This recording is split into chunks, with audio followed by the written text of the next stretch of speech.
Sadly, I just seen a news article, a news item about a 10-year-old boy dressing in drag, in other words, dressing sexually and provocatively like a woman, and dancing with his parents' permission in a gay bar. Oh, he's been praised for this. He's been on Good Morning America and other talk shows, and it's been touted as, oh, this is the greatest thing in the world. But Deuteronomy 22, verse 5 says, "A woman shall not wear an article proper to a man, nor shall a man put on a woman's dress. For anyone who does such a thing is an abomination to the Lord your God." Times have changed, culture, customs have changed, but the principles and the moral absolutes of the Word of God have not changed. Another thing that has not changed is our fallen human nature. We are bent towards perversion. We are bent towards evil. And it's the Word of God that keeps us on the right track. It's the Word of God which tells us and dictates to us and has the right to do so of what is right and wrong. After all, God is the creator, so therefore God has every right to be the lawgiver. So just because times and customs and cultures has changed, and what was not acceptable 50 years ago is all of a sudden now acceptable, it doesn't matter. It doesn't matter what morals change with the changing times. Our moral compass, our moral moorings, if you will, our moral anchor is the Word of God, which never changes, which comes from an absolute God who is the same yesterday, today, and forever, and never changes.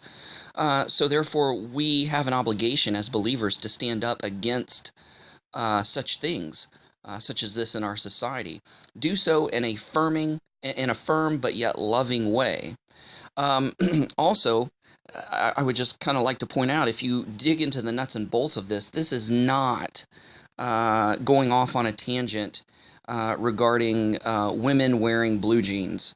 I know that there are certain Christian denominations out there who would like you to think that's what this verse means, but if you get to the Hebrew regarding this passage, what basically it's saying is that a woman should not wear a man's armaments.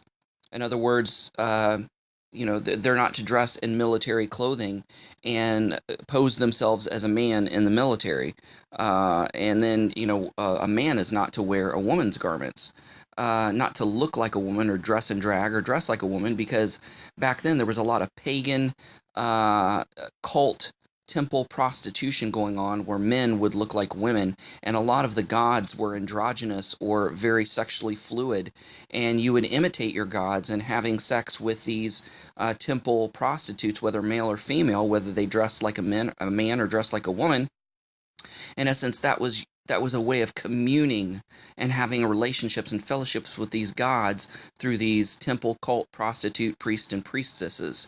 And so that's another reason why this passage was in there. So, those are the things that it's addressing.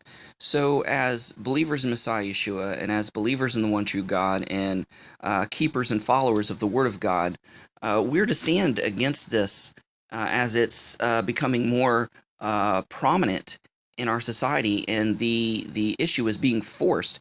We're seeing it on TV. We're hearing about it. We're seeing it in public, and it's something that we're to stand against and be against.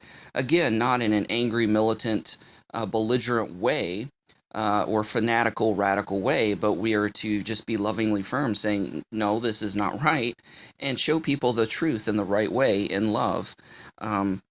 So, guys, thanks so much for listening. Go out there and have a great day. God bless. Abraham'sDescendants.com, getting back to the first century in a 21st century way.